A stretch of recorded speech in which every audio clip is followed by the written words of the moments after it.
I'm glad All I'm right. coming in loud and clear. Love Talk Radio. Fantastic. Here we go. Live from Washington, D.C., it's Quintessential Listening, Poetry Online Radio. QLPOR, as it's widely known, features a bevy of poets, spoken word artists, and live poetry readings with best-selling authors. Your host is Dr. Michael Anthony Ingram.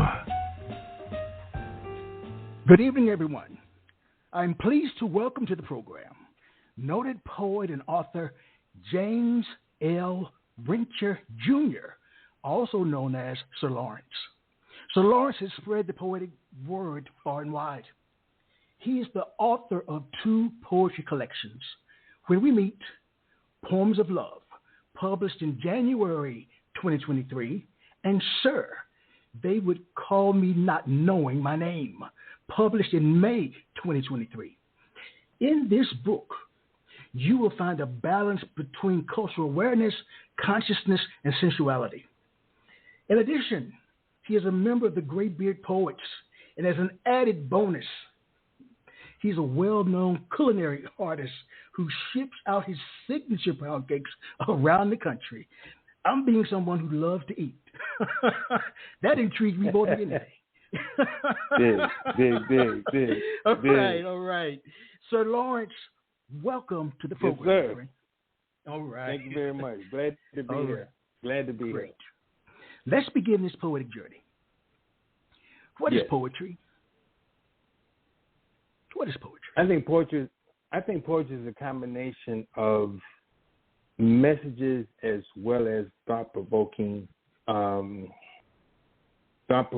What can I say? Thought-provoking scribe. If I'm going to say it, get away with that. Okay. Because I think it's more than just words. You know what I mean?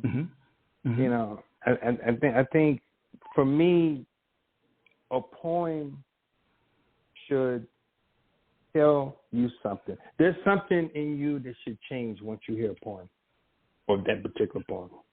Okay. What do you think it is that changes inside a person when they hear a poem? What do you think that is? Because sometimes it could be an awareness or an awakening or an open door that you kept closed. You know, because it's like focus. For example, if you're not focused on a thing, you don't even realize it's there, even though it's all around you. You know, I'm going to veer off script here for a minute because what you said about an open door reminds me of a question that I usually ask. Is writing a poem letting your guard down or building a wall? Well, I think it's letting your guard down for sure. Okay. And as far as building a wall, I don't think it's necessarily building the wall. It's scaling the wall. Right. Scaling the wall. Yes. Wow. That's deep. Tell me more about that. Yeah, I mean, well, because here's the thing: the wall is already there. Mm-hmm. It's just a matter of how much of the wall. Let's see. What was the little Dutch boy who kept putting his fingers in the hole to keep the water from breaking through? In the dike, right? Yes. You know, in the dike, right? Yes. It's more like that. How much of this story that's hidden behind this wall you want to tell? Interesting. Now, based on what you know about the world, is poetry important? Very. Tell me. Very, because I think poets are true messengers. You know, because there's a lot of times I think the ancients, the spirit, what have you, the universe delivers the message to you, even if it's dormant behind some experiences that you've had in your life, whether it's something that approaches you and taps you on the shoulder. You know, there are times when I've been laying in the bed and have been awakened out of a sound sleep because this piece needed to be written. So therefore, I take it as were messengers. Okay, messengers. So, Lawrence, what was an early experience when you learned that poetic language had power? You know, I'm sitting up here thinking of a lot of things hit me, but just to cut to a real chase, I remember there was a place we used to go to. It was an art gallery, and it was an early show in terms of time. I think it started around 7, 8, and there was a group of us. We would go to that particular show, and then we would leave that show right downtown and do a big show, okay? And the reason why I said it like that is because there was a young lady at this, she would come to both shows, okay? And so I did this piece at the first show. And then when I saw her at the second show, she approached me, and then she said, you know, Sir Lawrence, she said, I will never look at lovemaking the same way again after you did that piece. Mm. That's a strong statement. Mm-hmm. Mm-hmm. So then I realized the power of the words that we use and because of the effect it has on people. Okay. Very nice. Anything else comes to mind? Any other stories? Well, there are some things that need to be said. Mm-hmm. And the poet is the one who has the ability to get away with it easier. Okay. Because a lot of the and to me that's what wordplay is really all about. You know, because I can say something, you know, in a wordplay fashion that it might take you might leave the poetry set that night, and it might not hit you till Sunday night, and it might not hit you till Wednesday what you actually heard. Yes. When did you start writing poetry? It was the early 2000s. I think it was somewhere around 2002 when I wrote my first poem, and that was an interesting story in itself. I want to hear it. I think the listeners want to hear it. What compelled you to start writing? Let me tell you something. Look, back in the day, okay, there was the rap. You had to have a rap. You know, if you want to engage with the opposite sex, you had to have a rap. We used to call it. And in fact, Isaac Hayes, how many albums did Isaac Hayes cut? Isaac Hayes Rap 5. I think Rap 5 was probably basically the whole side of album 2. Right. You know, the second side of album 2. So what I would do, because I hated poetry. I really did. I couldn't understand it. It was nothing, you know, because basically how I started with it, you know, because trying to force Shakespeare down my throat, I couldn't get with it. Right. There was nothing about it. And then come to find out he's not even a person, but then that's a whole nother story right there. So one night I was talking to this young lady because I used to take lines from poems, and that was part of my rap.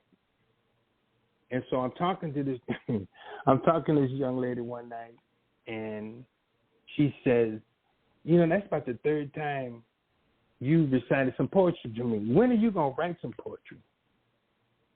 And then, you know, the fireworks went off, you know, boom, boom, boom. Then I told her, hey, listen, let me call you back. And then this cobweb door opened. And that night, I think I wrote about 5, 6, 7 pieces that night. I mean, the pen seemed like it just had a life of its own. And I was saying, wow, where's this coming from? You know, like that. Mm-hmm. You know, so that was my beginning. All right. You know, what do you write about, Sir Lawrence? I try to mix it up. You know, I save the conscious pieces for the messages. Okay. That needs to be told. Excuse me. And then sensuality comes easy for me. I don't really have to think about the sensuality part. And then I found that out on accident because I remember I used to go to this poetry set, and this one brother came to me one night. He said, "Hey, Solange, look, check this. There's a spot over here on Thursday nights. They call it Erotica Night. You should come." You know, and this was back then, like it is now. But anyway, so I go there, and then it's the whole loop. I mean, it's got the blue and red lights. It's got the booths. It's got the velvet curtains. The whole ambiance. And then I'm sitting there, and I'm getting intrigued with this sensuality. And then in my mind, I'm coming up with all these different pieces, you know, and then I'm listening to these poets that's up there. Now, I didn't necessarily gravitate to their style, and I'm not trying to knock anyone's style, but I didn't necessarily gravitate to their style because I am of the thought that some things should be left to the imagination. Okay. And so, and that's what got me interested or even thinking about or even writing about sensuality. And then once I started, and it just came so easy for me. All right. So how is your work received? I think sometimes, in a word, I think it's received. I think sometimes my work causes the audience to stop. And I used to take it wrong in the beginning, and then I had someone tell me that the audience is still processing what you just said. Yeah. Mm-hmm. Because, you know, there's a lot of vulnerability when you're standing on stage in front of people and you're doing your piece. And then, for me anyway, I'll talk about myself. I'm thinking, well, what are they thinking? What are they thinking? You know, are they going to clap? Right. Exactly. Did I make a fool of myself? Come on. You know, what's going to happen when I step off the stage? You know. Exactly. It's like rat pissing on cotton or what, you know. Yes, but I learned you got to do it and say it anyway. You got to do it, say it anyway. Yeah, because everybody's not going to like it anyway. You know, so please share a poem. Okay, this piece is called Ode to Poetry. Poetry makes you read. Poetry makes you think. Poetry will make you sit up all night and write. Poetry will make you learn how to type. Poetry grabs hold. Poetry sinks into your soul. Poetry is what poetry does. The poet makes you see these words that you've already heard and makes you look at this spoken language you thought you knew.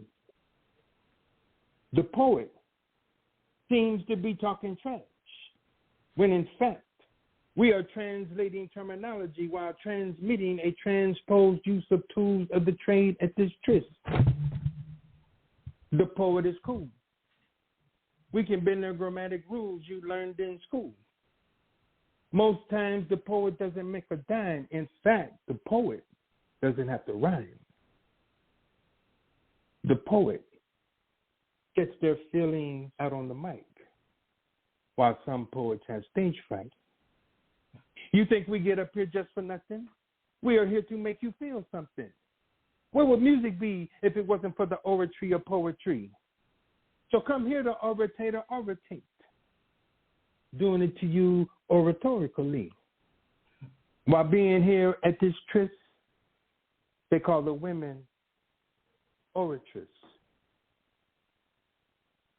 Poetry is poetry. It's the poet that makes it poetry. Sir Lawrence. All right, Sir Lawrence. Sir Lawrence, how does a poem begin for you? With an idea, a form, or an image? A combination therein, you know, and it's interesting with me, it depends on the poem, because I have sat down from the title to the last line in one sitting and did a poem. I have sat down and because for me, I pull out pen and paper and write down the beginning. Each poem starts that way, pen and paper. Okay. And then what I do is while I've written what I thought is the piece, okay, then I go back and I read it. And then like a jigsaw puzzle, sometimes this line will work better right here, or it works better down here, that kind of thing. And then once I do all of that, and then I pick up how it's flowing, okay. And then once I get past those two steps, then I move to type it in on my computer. Now, there's been times while I'm even at that stage, I get down to say like the third stanza or the fourth line, and that fourth line all of a sudden turns into a whole nother poem. So it just really depends. I mean, I try to really put thought in the pieces. I really do. Okay, very nice. Very nice. You know, all great writers have great writing influences. Who are some of yours, and what makes them great in your eyes? Oh, man. Let me tell you something. Going back to what I was saying earlier about hating poetry. As a matter of fact, my English teacher, Miss Smith, she was the Barbara Jordan type, you know, and she called everybody by their last name, you know, Mr. and Mrs., that kind of thing, you know. Mm-hmm. And we all had one. And then she told me, she said, Mr. Rencher, I'm not asking you to like it. Just do the assignment, okay? And I hated it. So one year, my older brother came home from college, and he hands me a Last Poets album. Now, all of a sudden, poetry is a whole nother place. And then I came across Nikki Giovanni. Mm-hmm. Then I came across Michael Franks. Then I came across his brother, and this is such an interesting story. I came across his brother. In fact, you can still Google this poem today. Okay, I think it was, let me see, what was it? What was it? 73, I think, when he first wrote this poem. And he wrote this poem to his wife, okay, and her friend talked her into sending the poet to Essence Magazine. Essence Magazine printed this poem in their Valentine's issue that year. And this is 2023. You can still Google this poem, and it'll come up. And they're saying this poem has been duplicated so many times, and other people have added their own version of it, and et cetera, and so forth like this here. The name of the poem is If I Were the Water of Your Bath. And this brother broke this poem down so seriously. In fact, I went in, like they said, and I trimmed some lines off of it because it didn't fit my flow, and I constructed my own version of it. And I used to use this poem as some of my heavy-duty rap, you understand? And so in terms of influencing, and then I got to go back to Michael Franks. Michael Franks, I don't know if you're familiar with him. I'm sure you are. Yes. His wordplay is phenomenal. And so that's when I began to understand how wordplay works, listening to him, you know. And then the consciousness part of me came from the Last Poets. So I just, you know, I remember a sister of mine, she took drama in school, and she won a contest reciting one of the Last Poets' poems. Mm-hmm. Yeah, and it was the one called Just Because. And I always liked that poem. In fact, I have, let me see, I have one CD by The Last Poets and two of their albums. I have one book by Nikki Giovanni, two CDs, and one album. And I don't know how many Michael Franks albums I got. You know, the poets that you're referring to, Black Arts Movement. So if you could have been born in a different era as a poet, when would you have wanted to be born? Born? Yes, sir. Well, you know, that's a tough one because live. I'm changed. That's a better one. Yeah, live. well, as opposed to born. Yeah. Okay, live. all right, let's do that. The 60s, the 50s, 60s, and just come on into, you know, actually I really was born in the 50s already, but that time frame between the 50s up through the late 70s, that was probably the most unique time in terms of all the things. I think that was the best accumulation that came together during that time frame. Mm-hmm. You know, it was the best. It was the best of the best.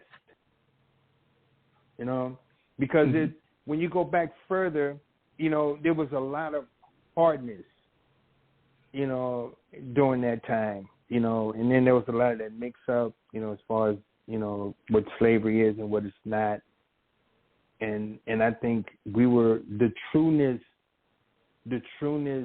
of us really came out, you know, because when you really dig into the history and then people talk about, you know, Black Wall Street, you know, in Tulsa, but without realizing there were what's considered Black Wall Street. They were all over the states. It wasn't just in Tulsa.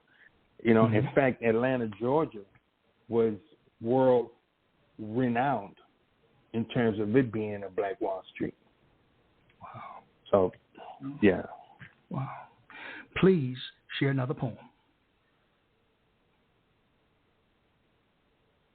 Mending the fence. Looking, noticing from afar. Checking out the advantages that make her a woman.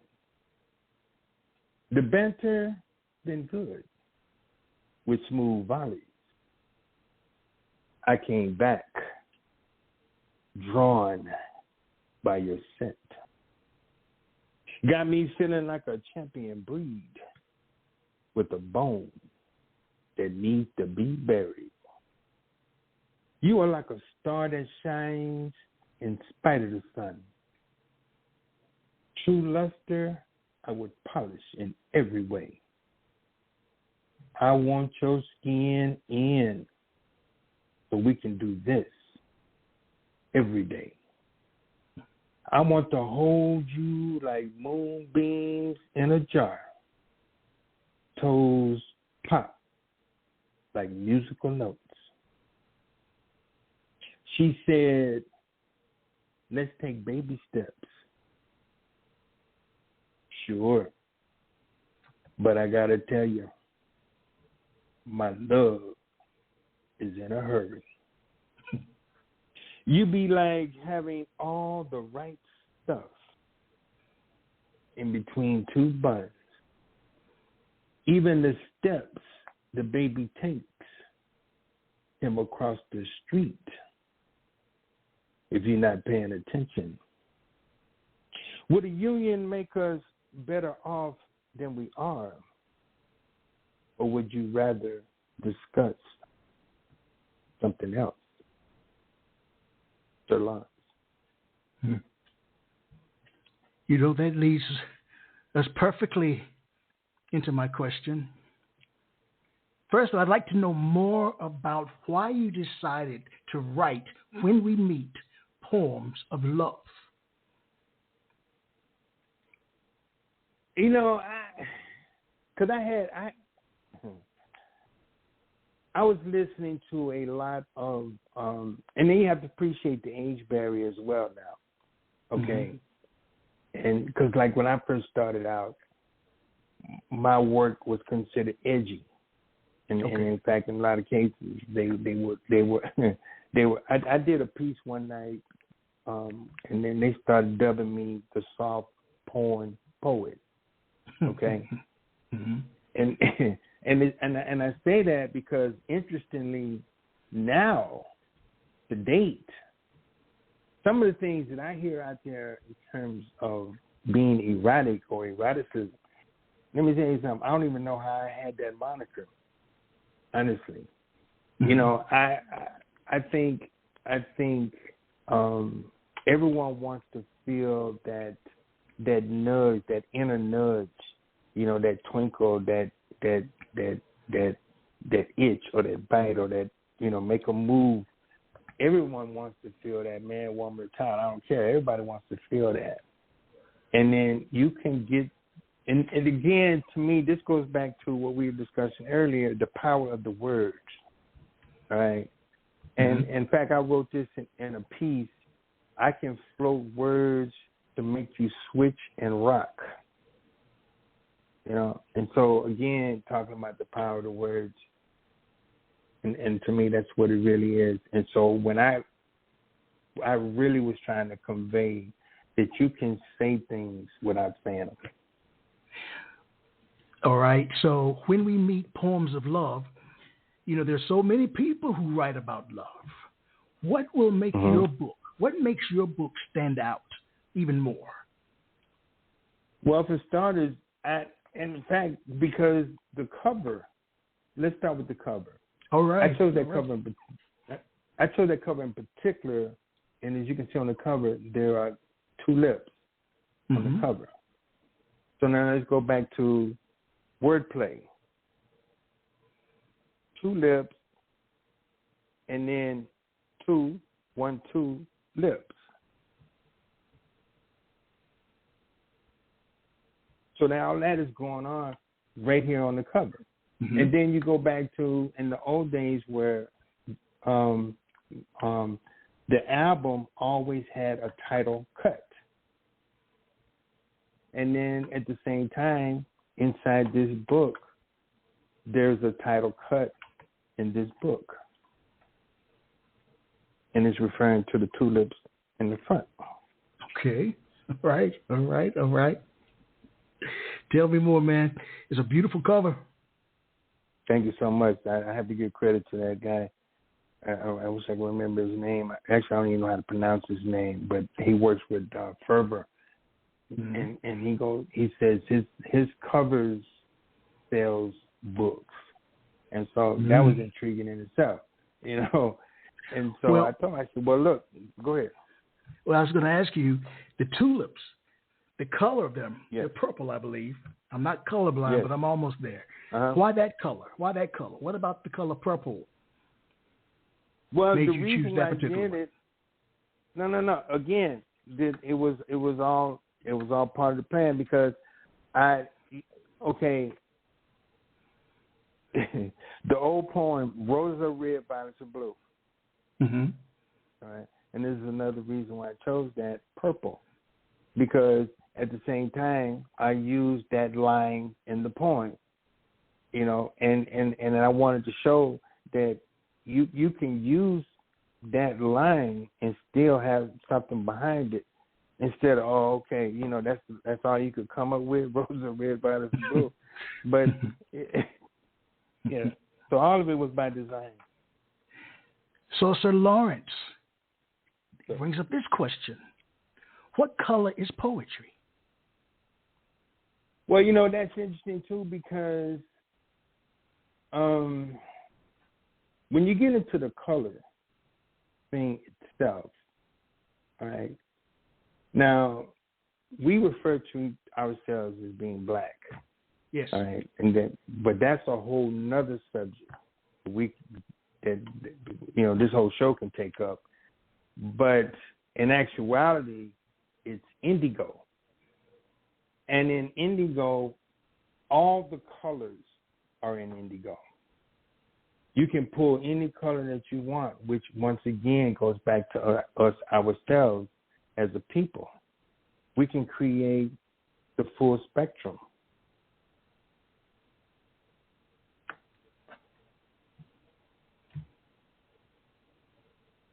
Tell me more, man.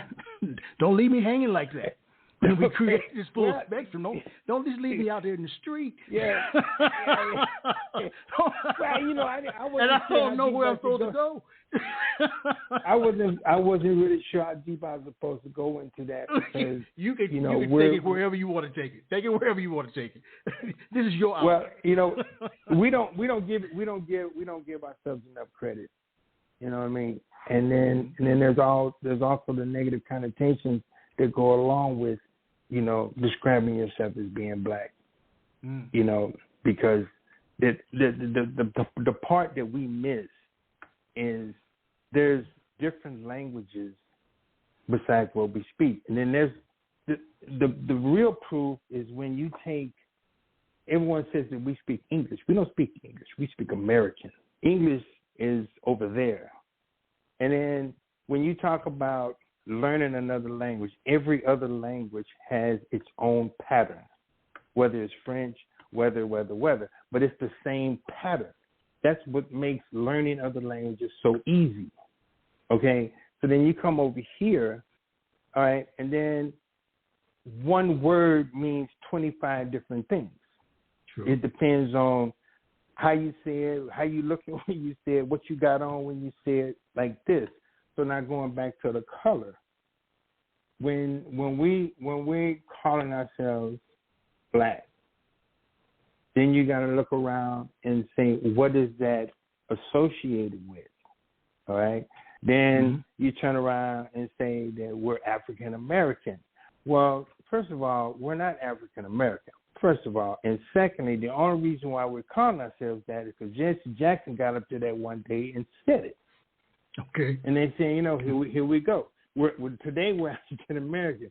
What is it? 22 years ago, you know, because it's like we get a new name every time. When are we just gonna latch onto a name and stick on it? You know what I mean? Understand the spectrum of the colors, and then you will decide, or you will figure out color has nothing to do with it. Okay. We are a people.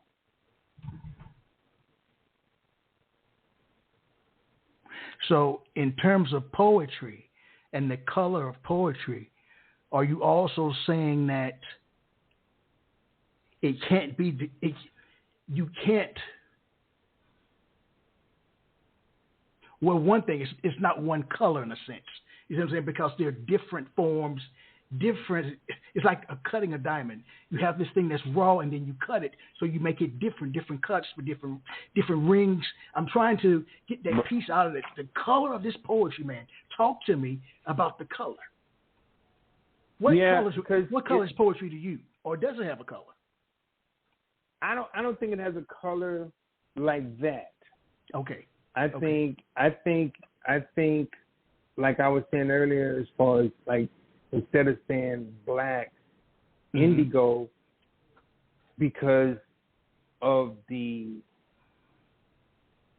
every color that we can imagine or know of, you can pull it out of indigo. Okay. All right. And I think that's the same with poetry. You know, in fact, I think, and I think this is something that's going on in the poetry world. A lot of times, a poet's poem is not fully grasped or understood, especially what they were trying to convey. Okay. Because, all right, to me, yeah, go ahead. No. I'm listening, man. I'm fascinated. I like people who can bring me new thoughts. So keep talking. No, because, you know, to me, this is what I think in terms of when you especially when you write something and then you market it as something, a commodity. All right. Now, when I pick up your book, okay, today, and I read something in your book, and then I pick up your book next week, and then I read that same piece I read last week, and I see something totally different this week than I saw last week. In fact, every time I read your book, I see something that I didn't see. So when you unleash your thoughts on paper, like Buddy Mine used to say, ink stains, that should go on and on and on. In fact, you can hand it down to generations, and it won't be stale. Mm-hmm. You know, I'm attempting to soak in what you're sharing with me, man. And we're going to take a brief break. But when we come back, I've got a question I want you to ask for you to answer for me. Okay. There is an image of poets being overcome with inspiration, excitement, exhilaration, and having to write everything out of nowhere and at once. My question is, does that ever happen to you? Or is it primarily you've already got an idea, you'll stick with that, or do you allow that muse to take over and take you wherever it wants to go? Okay. All right. We'll be right back.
We are back. I am Michael Anthony Ingram. I'm here with James L. Rencher, Jr., a.k.a.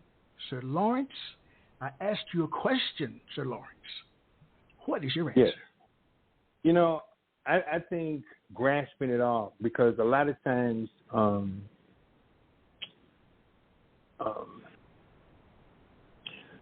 the poem as I write it develops its flow.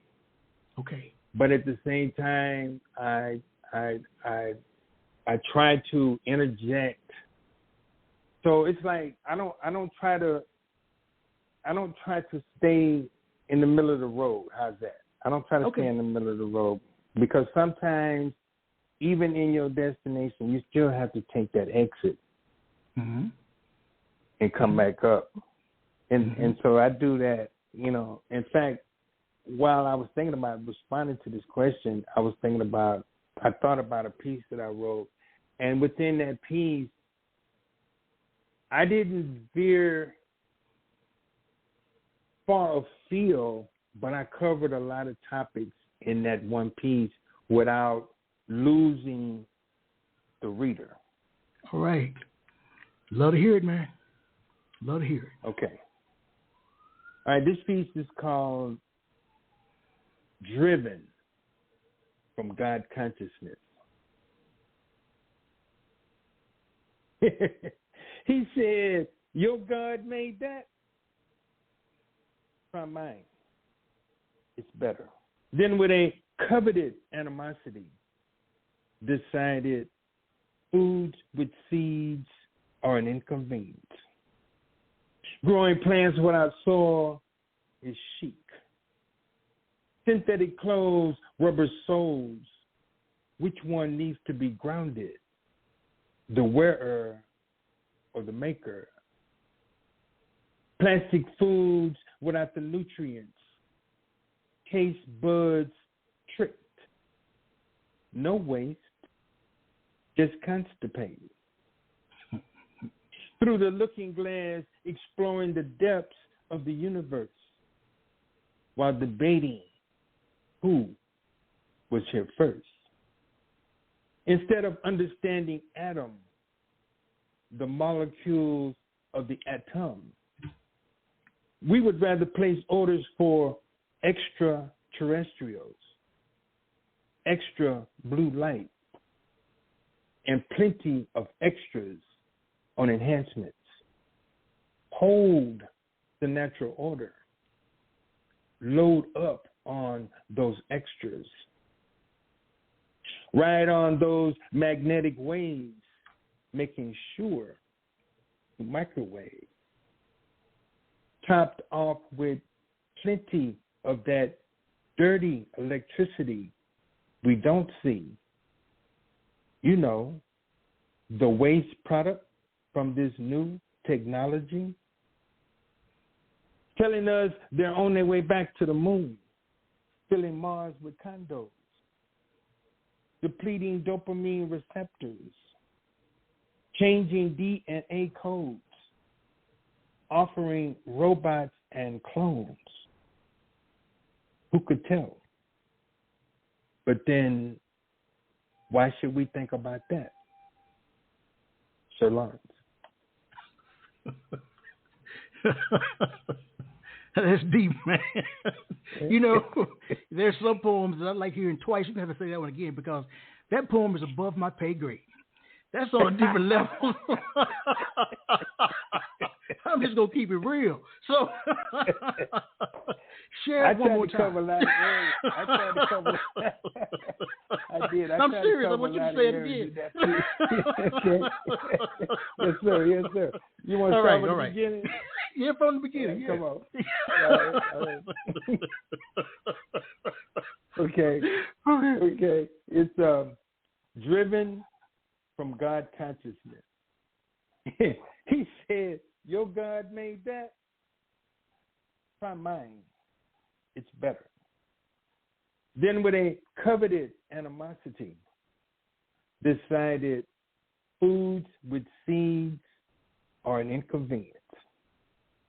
Growing plants without soil is chic. Synthetic clothes, rubber soles. Which one needs to be grounded? The wearer or the maker? Plastic foods without the nutrients. Taste buds tricked.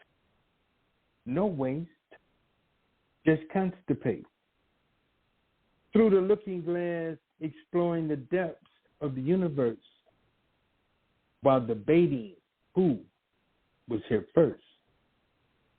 Instead of understanding atom, the molecules of the atom, we would rather place orders for extraterrestrials, extra blue light, and plenty of extras on enhancements. Hold the natural order. Load up on those extras. Ride on those magnetic waves, making sure the microwave. Topped off with plenty of that dirty electricity we don't see. You know, the waste product from this new technology, telling us they're on their way back to the moon, filling Mars with condos, depleting dopamine receptors, changing DNA codes, offering robots and clones. Who could tell? But then, why should we think about that?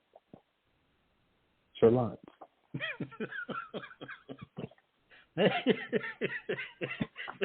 You may have to say that one 2 or 3 more times. You know, which brings up Yes, sir. A question that a lot of people ask, and it's about accessibility. How hard should you work to solve a poem? Because I'm sure there's some people who knew exactly what you're talking about. Now, you know, but I'd have to read it five but, times before I get it. But, see, but that's what I was saying. That's what I was saying earlier. You know, a lot of times, you know, the poem, the poem, what the author was conveying doesn't always get grasped right away. Okay. That's why a lot of times, and I think that's another really, really good reason for the poem to be in book form. Okay. Tell me more about that. Why? Because in current day, being an orator, for some, that's their forte. That's the way that they express themselves, as opposed to writing it down. Spoken word artist. Well, I mean, that's the title of it. Yeah, you know, and I think it has its place, but I think they're limiting themselves because, you know, okay, when you say, for instance, and I'm treading on this real lightly because this is an area I'm getting ready to venture into myself. All right. A lot of times you have to tread lightly, in my opinion, because when you attach a something to the poem, then the poem is only reactive when it's with that attachment. So say I have a poem that I pulled a song out of my playlist, and this, in fact, I'm ready to write. I'm ready to write the musicians who created this musical piece, because the piece that I wrote and the music that they put together meshes so well. I'm talking about from the first word all the way to the last word. In fact, it's exactly timed just right. Mm-hmm. You know? But now I have to wonder, on the one hand, every time you hear that song, you'll think about my piece. That's a good thing. Now the flip side is, what if you hear that piece without the song? Then what? Or the music accompaniment. Mm-hmm. So I think it's a fine line. That has to be treaded very carefully. Yeah, it would take on a different meaning. The musical accompaniment does change it. It really does. Yeah. It really does. Right. You know, you've got a number of people online waiting to talk to you. I'd like to bring some of these people on. That's okay. Okay. Yeah. Well, all right. Come on. All right. The first caller's number is 470. The first three numbers are 338. You're on the air with Sir Lawrence. Good evening. Hello. Good evening. Yes. How are you? Can you hear me? Yes, I can. I'm wonderful. I'm wonderful. I just want to congratulate Sir Lawrence. I have both of his books, and I reread them over and over again. His poetry, you must reread each piece, and he has a wonderful style. I just wanted to comment on that. All right. Well, so thank you so much. If you had to ask him a question, what would it be? You have him on the air now. What would you ask him? You've read both of his books. Well, I wonder about his the first book, When We Meet. He didn't really expound on where those poems came from. And I would think that the majority of them came from his personal experiences. Is that true? You know, that's interesting you brought that up, because that's exactly true. And that's, to me, that's what makes writing poetry fun. Because, you know, it can be situational. It could be a total experience. It could be an event. You attended an event, and in the course of the event, this is what took place. I have been in a situation where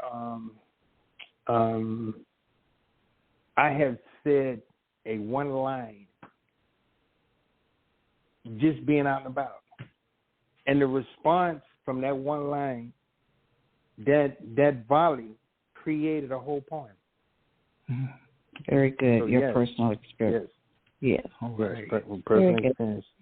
All right. Well, thank you, caller. All right. Thank you.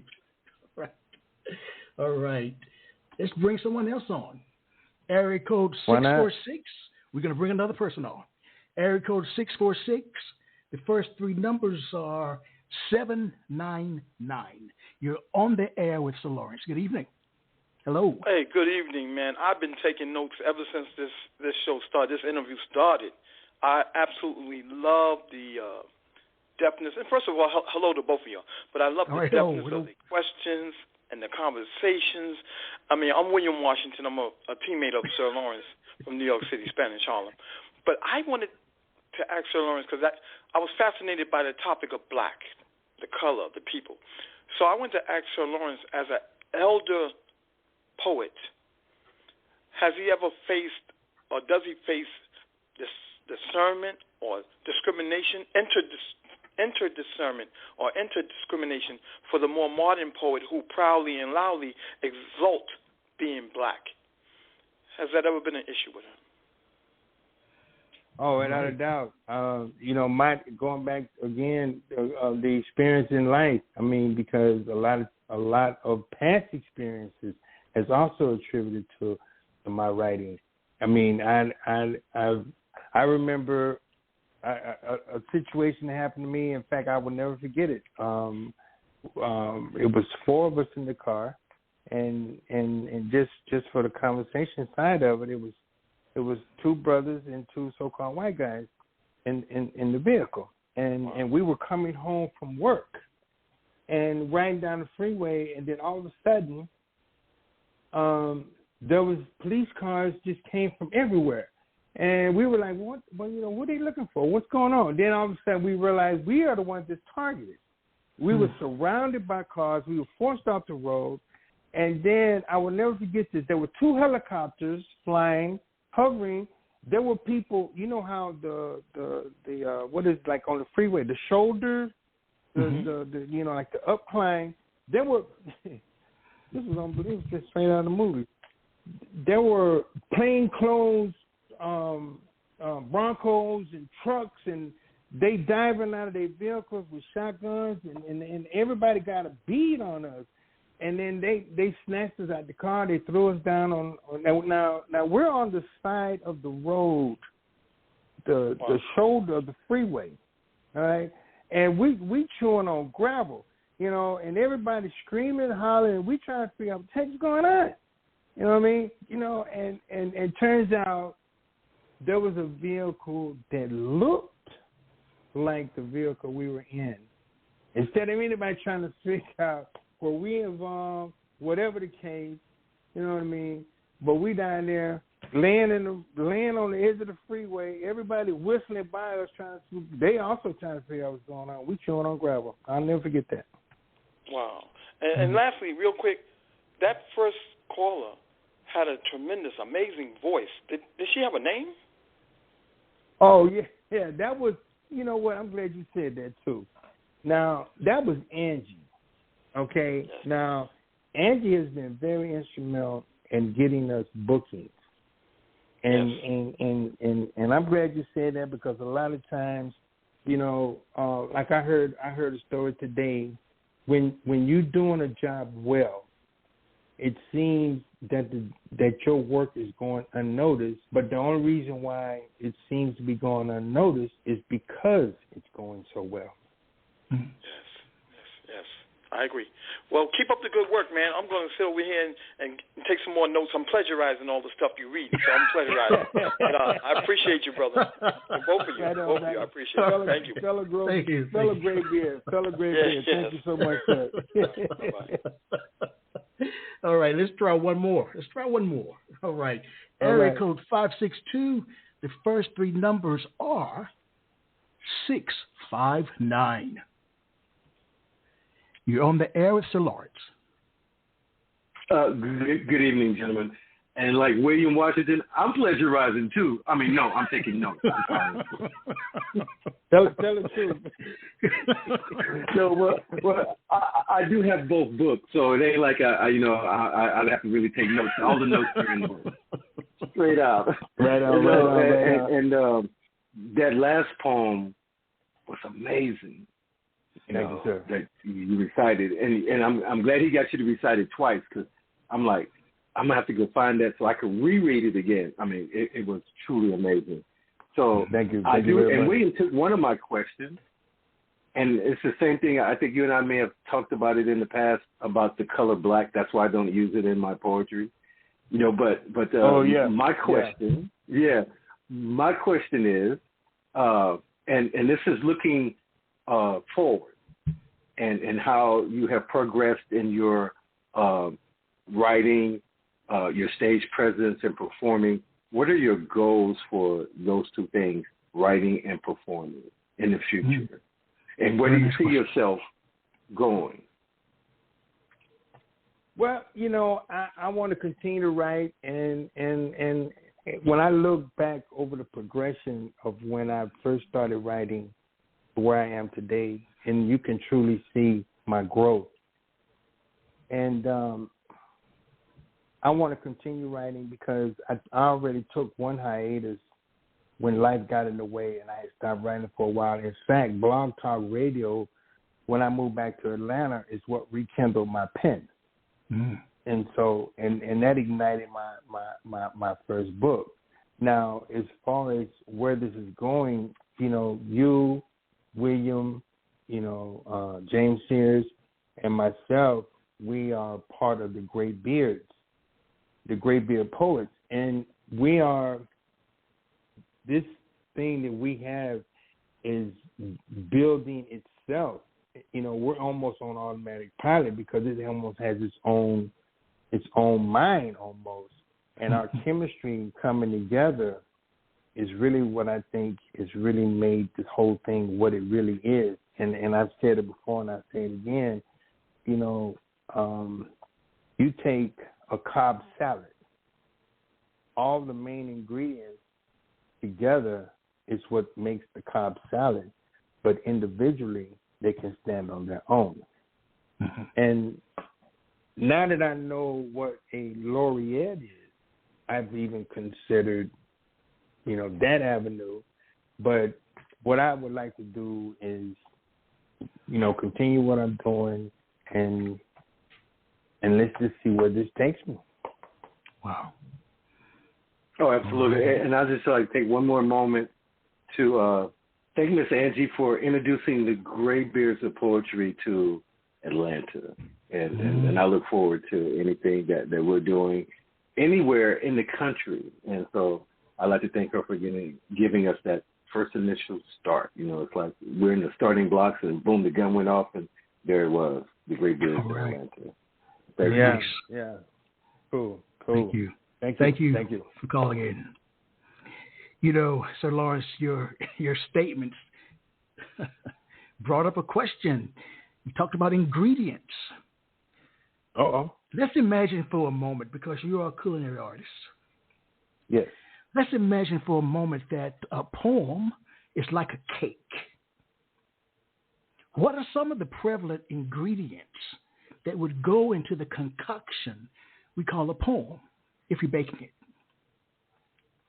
That is so interesting too, because to me, now, when you constructing, for me, let me just say for me, constructing a poem, okay, the title, all right, sets the mold, and then the writing of itself, the stanzas, what you're conveying, are each individual ingredient.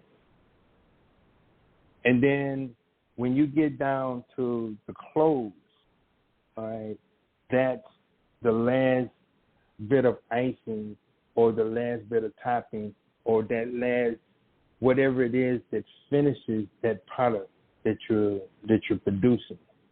And if you'll notice, in a lot of my writing, I make references to cooking or things within the cooking realm. Mm. You're bad, man. You're bad, man. Well, thank you, man. Thank you so much. You know, I've asked that question a lot of times, but you're the first one who gave me an answer from a professional perspective. You're a trained professional, right, so you know what you're talking about. Here's a more serious question for you, my friend. You know, our world, man, and you talked about it, that incident, the side of the road, just the things that people go through. You know, there's good, there's bad, there's ugly, as well as indifferent. So what I'd like to know is, what do you view as being the role of a poet in modern day society? Well, you know, that's why I was saying earlier about opening people. Because see, in fact, I wrote this in a poem. How do the people? This is one of the lines in the poem. Do the people you talk to converse with stimulation, or are they throwing that same old dusty rag on the table? Read the poem. Read the whole thing, please. All right, wait. Shoot, I should have known you were going to ask me. Yeah. Wait.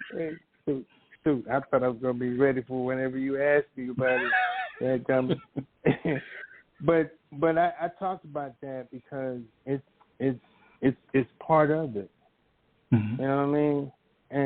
And so I try to, dadgummit. So now I'm trying to stall so we won't have the airtime going. That's right. But we'll take a brief break and we'll come right back, okay? Yeah, that'll give you a right, minute perfect. or so. That'll give me a chance to find. All right. Cool. All right, perfect.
I am Michael Anthony Ingram. I'm here with Sir Lawrence. Sir Lawrence, are you ready? No. I am not. And I hate that too because it's like, you know, any other time I had all these poems situated. I said, now if he asks me, you know, I got this one right here and I got this one right here. But then I bring up one and now I got to figure out where is it in this book that's coming. I can't even think right now what's going on. Well, I'd like to invite you to come back for part 2 so you can read it on that show. How's that sound? Man, it sounds real good, man. All right. It sounds real good. And I'm going to call you the night before the show to make sure you got it. Oh, no. So that's the only reason that you're coming back. Because I want to hear that poem. This was going to happen. Yeah. Soon as we hang up, look, it's going to come right there. It's going to come right there. It's going to come right there. I mean, I've got 1,000 questions, but for the sake of time, we've reached my favorite part of the show. My favorite part, which I view as being a mini poetry concert. This is an opportunity for you to share 3-4 of your poems back to back, no interruptions from me. Sir Lawrence, you're on the stage.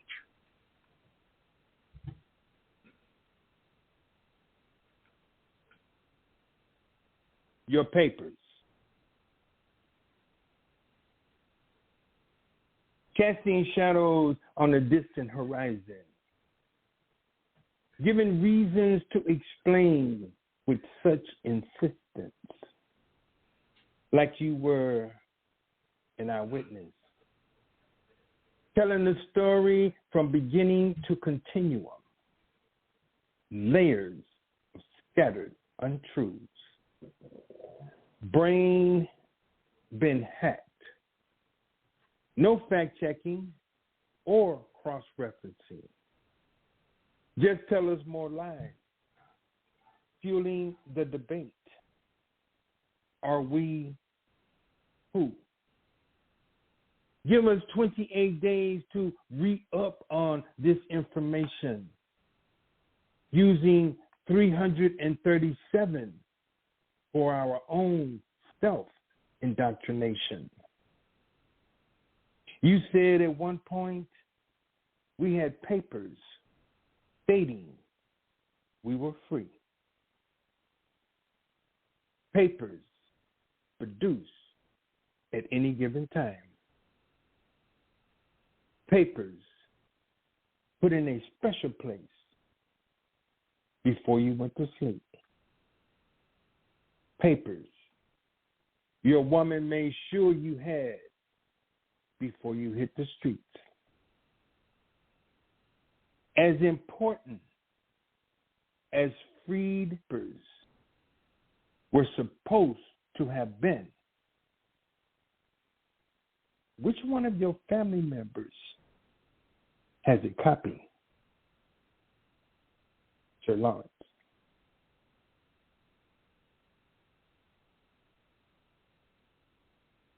Fanning the flames.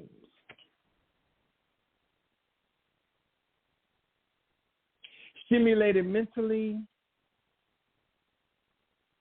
it's like having a full-body massage and now being asked to turn over. Two people come to the point, both feel they have to be together. Then it's like two oak logs. It doesn't matter in the fireplace, in the pit. We just want our flames to start dancing, flickering, adding a little color now and again.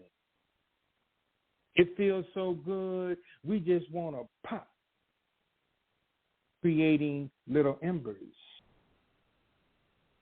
We were so caught up with the heat oozing off the embers. Flames are starting to be replaced with smoke. Then remembering the quote, wanting to be consumed by you, turning into a joke. The realization flames don't dance without something to feed on. We have so much more to offer, needing to put in the work. All it would take is to give each other a turn to rekindle the flames. Sir Lawrence.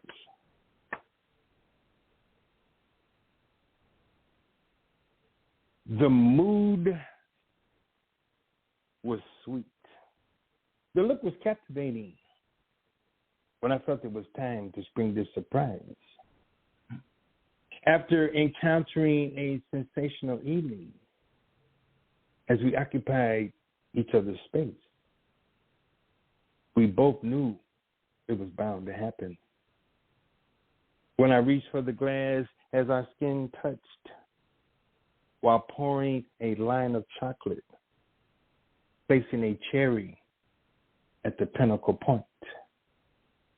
An ocean wave of emotions flooded the room. She said, "How can you expect me to do this and still remain sexy?" even as she spoke. The principles of love and desire appears to have cast their own vote while drawing her closer to deciding. So I made the decision, grabbing her spoon while saying, I'm having dessert. You can have an apple from the fruit bowl. Sir Lawrence.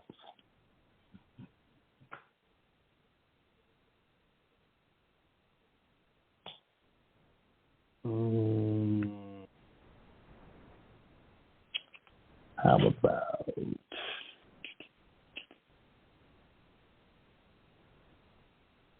her words came. We were in free form, sharing thoughts of what lovers do, dancing on the syllables of each inflection, causing floating reactions through the galaxies of our minds. The issue, chocolate lead topped with vulva and a side of knowing what you are sitting on. The earth couldn't hold the rest of the expressions, causing an unsteadiness. My whole dream was consumed by you. The distance between us closed as your words came vocally with your full presence. Time delayed as our bodies moved with the rhythm of ancestral drums. Our every thought, even before completed, was an action we were already reacting to. We fed each other the stimulated energies we were creating simultaneously from the sensations of our every movement. As we passed through our constellations, the absorption of glad water continued while heading towards the Milky Way. Sir Lawrence. Sir Lawrence. Indeed, sir. Oh, nice. Thank you. Nice, smooth. You know, your second book, Sir, first of all, the title intrigued me. And then when I read that it was a blend of cultural awareness, consciousness, and sensuality, what inspired it? The second book? Yes, sir. Because I tell you, this is the truth, all right? The first book, practically every piece in that book was something, as they say, I pulled out of the vault. Okay. A lot of it was pieces that some of my early works, and then some of my newer works before my pen took a hiatus. All right. And then, 5 years ago, when I returned back to Atlanta, that's when my ink was rekindled. And so in the rekindling of the new ink, which brought about new pieces, and that's what the second book is. And the title, Sir. And then yes. Tell me about the title. That I don't know, it just stands out. Yeah. Are you speaking to someone specifically, or it's just in general? Well, I think it's kind of all three. Okay. Because for instance, when I first started out, I didn't have a pseudonym. All right. And then I remember this one brother came to me and he said, look, James, you got to get a name, man. You know, and I'm like, well, I mean, I don't know, you know. And so then he kept telling me, no, you got to have a name, man. So when we call you up on the stage, you know, everybody's got a name. You need a moniker, man. And so I started thinking about how my style was a lot different than a lot of people that were, you know, up on the stage. Mm-hmm. And so Lawrence is my middle name. Okay. And so since my style is different, then I knighted myself, I guess. All right. You just took over your own kingdom. All right. Yeah, hey. Hey, ain't nothing wrong with it. That's not you just knighted yourself. Yeah, that. You get that's a good one too. Who are you? Who are you? Oh, I just knight myself. Yeah.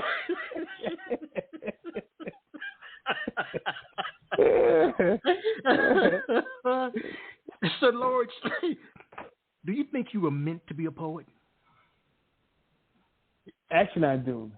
I really do. And Tell me more. And I tell you what. All right. I remember I was working at this men's clothing store. In fact, you might even remember the name. Remember Webster's? That does sound familiar. Mm-hmm. Back in the day, I was working at Webster's. Oh, I wasn't born back in the day. Let's get that straight now. Well, yeah, this is back. Oh, no. This is back. This is back in the day when they had Walker Pies and everybody else. Okay. But I'm in this. There was this guy. He was from France. Okay. And yes, sir. And he was a regular customer. Okay. So much so that one day we were talking, and he said to me that while he's over here, he wants to, because the only way to really learn another language, you have to interact with someone, yes, or interact with the language itself, but especially with someone, so you can have that rapid fire, or natural flow. And so anyway, he says to me, look, let's do this. I will teach you French and you teach me English. And I said, okay, bet. And so then we will be going through it, like whenever I would see him and so forth. And then one day he looks at me and he says, we're going to have to stop doing this. And I'm like, well, what's going on? And then he tells me this statement right here. He says, it's really hard to learn from you, he says, because you have your own language. You don't speak for other people. You speak for yourself. At first I took a little offense to that. I said, what are you talking about? Like that. And then, of course, later on, when you get your feelings out the way, then you go ahead and process the thing. And then I heard myself, and then I hear different comments from other people, even to this day.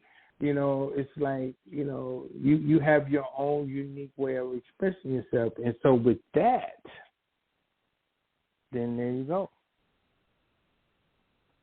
It makes the writing even that much more. All right. What surprises you most about being a poet, my friend? What surprises you? Surprises me? Yeah.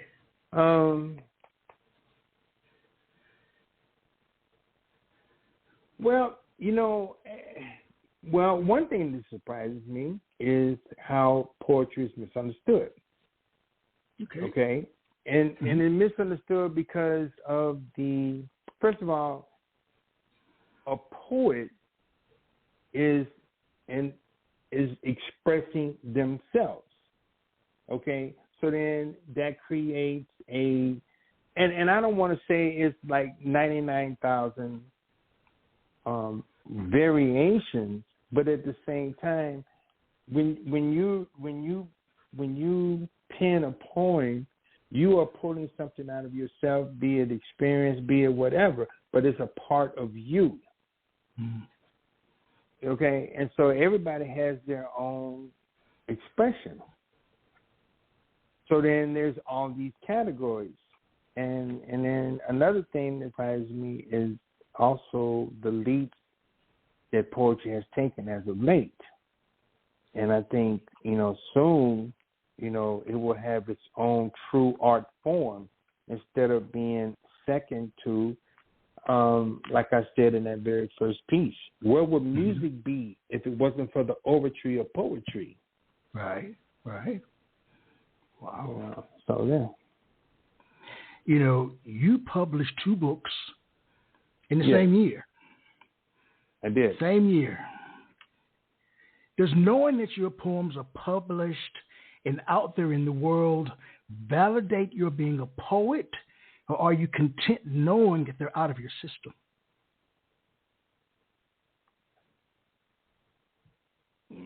Well, yes to the first, and I think not necessarily validate me as a poet. I think validates me as an author. And because and this, in fact, going back to something else that surprises you.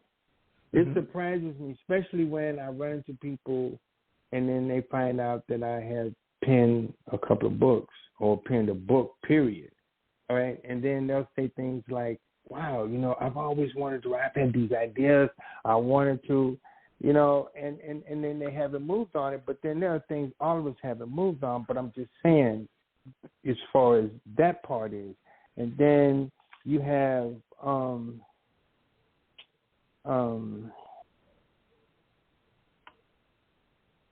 you a part of you is being exposed. And to me, that's why when you pen a book, your name is on it. Yes. And it's a representation of you. Right. It's true. And I'm gonna leave it right there. All right. How can listeners stay in touch with you? Well, I have partially on social media. I have a Instagram page and I have a Facebook page. I have a hacked page that I had to come with a new page. So, for instance, like Facebook, the new version of me on Facebook is Rencher James. The old page got hacked. So anyway, Rencher James is Facebook. On Instagram, it's Sir_Lawrence_poet. Right. You know, I think. So where do you go? What's the next thing on your plate in terms of poetry? Is it an engagement or another book or what? Well, actually, it's a combination because I'm in the process as we speak working on my third piece in terms of a book, and then as far as you know, out on the scene, the Graybeards. We did a last year, pretty little later than we are now. This time last year, we did a 3-city tour, which started out in Atlanta, and then we went to Tennessee, then we went to South Carolina. Now, like I mentioned earlier, our chemistry as a group, as 4 of us, our chemistry as a group really made that thing happen. The fact that we even came together, the fact that we're the Graybeards and the Graybeard poets, excuse me, and all of that, and as a matter of fact, it's still on the tongues of people, even on the tongues of people who didn't even show up at the show. Wow. You know what I mean? So it was really, the chemistry, I think, was the biggest part of it. The chemistry of us coming together really, really made that happen. And we got some more venues just coming up. We're planning on, I don't know the extent of a tour as of yet, but I know we got some events coming up in Atlanta. We're nailing down the dates as we speak. And you'll be able to, the listening audience will be able to find out between, the 4 of us. It'll be posted. I know for sure it'll be posted on my page, in terms of locations, times, and etc. And yeah, so I'm really excited about that. It's great because I'd like all of you to make an appearance on my show. There's always an open invitation for that. Always. Oh well, I'm very excited about that because, like I said, it's a unique thing, and we are GRAY instead of GREY, and it's so interesting how that played out in itself. And I'm very excited. It's the thing that happened, and I'm just really looking forward to it. You never know. We might be updating our passports, and who knows? That's true. Now you're working on a third book, and your current books. Where can we buy them? Where can we purchase? You can always DM me direct. If you'd like a signed copy, that wouldn't be a problem. But also, you can type in my name on Amazon and James Rencher Jr., and both books will come up. And then you can decide which way you want to go in terms of hardcover, softcover, or ebook. Wow. Well, I want to thank you. We've reached the end of the poetic journey, but I want to thank you for spending some time with us on Quintessential Listening Poetry Online Radio. You're an amazing man. Your poetry Thank you so very much. It made me think. It made me move outside myself. This is it. And as the caller said, you can't just read it one time. Yeah. And I like that. Yeah. I like that. Yeah, it is. And so I appreciate you so much because of that. Because it makes the listener move outside themselves. This is so very true. Yeah, that's how I picked it up. I can't sit here and say, "Oh, I've heard that before." You see what I'm saying? Right. Well, it's again, it's I'm working on this book. Well, actually, especially when I'm in my vehicle, my truck, I very, very rarely listen to the radio because a lot of that bombardment, and I'm not prolonging this thing, but I just wanted to throw this out there. Yeah. We're being bombarded with noise, blue light, etc., and it's wreaking havoc on us. And it amazes me how we know more about fashion, our vehicles, and your neighbor, and don't know squat about this body you're packing around. You know what I'm saying? And so then you also have the natural order. And we could give two flips about the natural order and instead complain about what's wrong. So that combined with this, what I was getting ready to say, like this book I'm working on right now in terms of reading. And the name of the book is called Golden, The Power of Silence in a World of Noise. Okay. It's a great title. And it's great title. Yes, and it is so deep when you understand the level of noise that we're being bombarded with and we're focused on. And then when you take that, and I'm going to close with this part, when you take that, of all the things that you hear, and then on the one hand, the noise is one level of things, right? And then when you come over here with silence, okay, what's going on in that realm? Or even do you even know? And then I find out in this book that they did a study and they put people in this soundproof room. okay? Mm-hmm. And they couldn't stay in the room, and then they found out the reason why they couldn't stay in the room is because you couldn't hear anything. But all of a sudden you start hearing these other sounds. And then they found out the other sounds that they were hearing were the sounds that your body makes just in operation. Wow. But anyway. Well, there it is. So, Lawrence, I wish you nothing but the best. Thank you very much. Continued success. And to you as well. I appreciate that. To the listening audience, as I share with you every time we're together, that poetry rings somewhere throughout the land. Good night, Sir Lawrence. Good night. Good night, Doctor. Quintessential Listening, Poetry Online Radio, is available on iTunes, Spotify, SoundCloud, and Stitcher. You can also check out the website at QLPOR.com.